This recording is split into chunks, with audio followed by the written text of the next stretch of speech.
ये happiest mind का weekly chart है। एक्चुअली ये जो स्टॉक है ना, ये आईपीओ में आया था। अगर हम देखेंगे तो ना, ये 2020 में ये आईपीओ आया था। कुछ इसका ग्रे मार्केट प्राइस मुझे याद नहीं है, लेकिन ये मतलब इसने प्रॉफिट काफ़ी दिया था रिटेलर्स को, है ना। इसने जब ये ओपन हुआ था तो ये डबल हुआ था इसका प्राइस, और उसके बाद इसने काफ़ी लंबा मूव दिया था और कंटिन्यूस इसने इतना लंबा मूव दिया था कि इसने जो हाई बनाया था वो कुछ बनाया था 1580 समथिंग इसने हाई बनाया था। उसके बाद कंटिन्यूस ये देखिए फॉल हुआ है 1580 का हाई बनाने के लिए। मतलब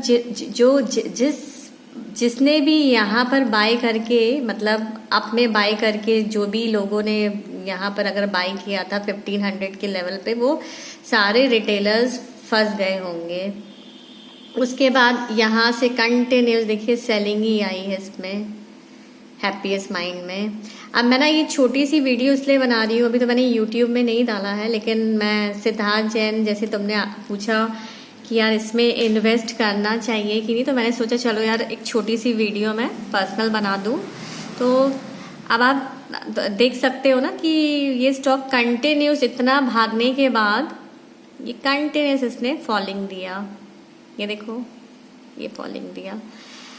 अब एक्चुअली ये स्टॉक है तो बहुत अच्छा, इसका आपको पूरा फंडामेंटल, अगर इस स्टॉक में आपको लग रहा है कि मल्टी बैगर है और आपको उसको रखना है, तो इसकी थोड़ी सी फंडामेंटल भी आपको स्टडी करना पड़ेगा,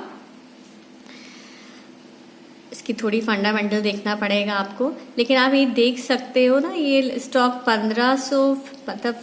1580 से ये कंटिन्यूस सेलिंग पर ही मोड पे है। अभी अगर आप देखेंगे ना तो वीकली चार्ट में ना एक असेंडिंग ट्रायंगल बन रहा है, ये देख सकते हो।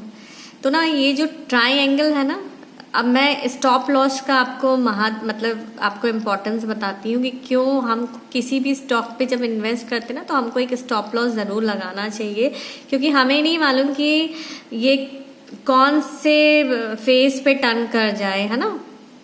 सो देखो यहाँ पर वीकली चार्ट में ना एक ट्रायंगल बन रहा है।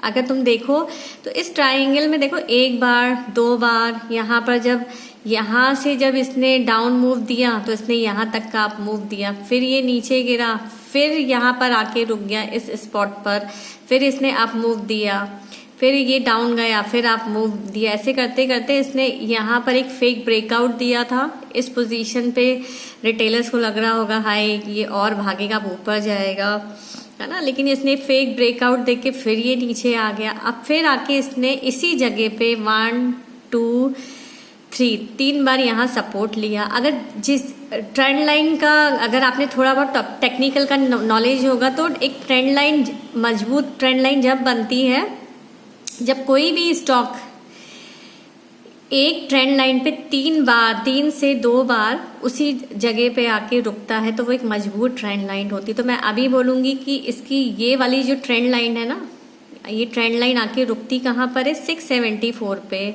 ये 674 ना इसका बहुत बड़ा सपोर्ट है हैप्पीएस्ट माइंड का। अगर आप देख सकते हो तो 689 समथिंग बहुत बड़ा सपोर्ट है। अगर आप इस पे इन्वेस्ट करना चाहते हो ना, तो वीकली चार्ट पे ये ट्रेंड लाइन बना के छोड़ दो। और यहाँ पर अगर अभी तो इसका एक तरफ से थोड़ा सा बॉटम दिख रहा है, अगर ये मूव करेगा ना तो फिर ये एक टारगेट यहाँ तक दे सकता है। कहाँ तक, 957 तक, या फिर 957 तक आ सकता है, या फिर यहाँ 1033 तक भी आ सकता है। लेकिन यहाँ पर अगर आप बाय कर रहे हो, तो अगर इसने ब्रेकआउट दिया तो फिर तो ट्रेंड ऊपर का हो जाएगा। लेकिन आपको ना स्टॉप लॉस इसलिए लगाना चाहिए कि अगर इसने इस ट्रेंड लाइन का ब्रेकडाउन दे दिया, फर्दर ब्रेकडाउन दे दिया, तो फिर एक फॉल और आ सकता है। ये हो सकता है ये आईपीओ के प्राइस में मतलब 500 450 इसके बीच में भी आ सकता है। इसीलिए अगर आप इस पोजीशन पे अगर बाय करते हो ना, तो यहाँ पर एक इसके नीचे अगर गया तो आप इसको फिर पोजीशन को स्क्वायर ऑफ कर लेना, फिर ये हो सकता है ये और नीचे जाए, है ना। क्योंकि कभी कभी होता ये भी है ना कि कोई भी स्टॉक ना 6-6, 7-7 साल, अभी से आप 2020 में जैसे मैंने बताया ये लिस्ट हुआ है ना, तो हो सकता है 2024 से अभी 4 साल हो गया, देखो इसी रेंज में चल रहा है, इसी रेंज में चल रहा है ये स्टॉक, है ना। तो मैं आपको यही सजेशन दूंगी, अगर इसमें आप इन्वेस्ट करते हो ना, तो आपका पैसा भी हार्ड मनी वेस्ट नहीं होना चाहिए। तो आप यहाँ पर एक छोटा सा स्टॉप लॉस लगा लें, या फिर ये ट्रेंड लाइन ड्रॉ करके रख लीजिए। अगर ऊपर जाता है तो कोई प्रॉब्लम नहीं, लेकिन यहाँ से अगर वो नीचे की ओर मूव करता है तो आप ना यहाँ पर एक छोटा सा स्टॉप लॉस जो लगाओगे वो रहेगा 6 अभी कितना चल रहा है, बस ये वाली नीचे की ट्रेंड लाइन नहीं टूटनी चाहिए। तो अब जैसे बाय करते हो, अगर 704 पे बाय किया तो इस कैंडल का आप 681 या 661 का स्टॉप लॉस लगा लीजिए, या माइंड में आप स्टॉप लॉस लगा लीजिए कि भैया इसके नीचे अगर टूटता है तो मैं यहाँ से पोजीशन स्क्वायर ऑफ कर लूंगा। तो यहाँ पर ना स्टॉप लॉस का बहुत ही ज़्यादा इम्पोर्टेंस है। मैं किसी भी शेयर में बिना स्टॉप लॉस के नहीं खेलती हूँ, क्योंकि मनी बहुत हार्ड होता है। और हाँ, अगर फंडामेंटली बहुत स्ट्रांग स्टॉक है तो फिर मैं उसमें लॉन्ग टर्म बैट के लिए छोड़ देती हूँ। बाकी मुझे हैप्पीएस्ट माइंड का फंडामेंटल ज़्यादा नहीं मालूम है, लेकिन एक मल्टी बैगर स्टॉक हो सकता है। वो कितने साल में मल्टी बैगर बने वो नहीं मालूम, लेकिन हाँ ये एक गुड पॉइंट है कि हम यहाँ से थोड़ा सा बहुत एक्यूमुलेशन कर सकते हैं। और अगर वो मनी की नीड नहीं है, अगर आपने 5-6 हज़ार 10 हज़ार लगाया, आपको नीड नहीं है, अगर आप वो पैसा आपके लिए बहुत ज़्यादा इंपॉर्टेंस नहीं है, तो आप इसको छोड़ भी सकते हो, है ना। तो बस यही बताने के लिए मैंने बताया। Thank you.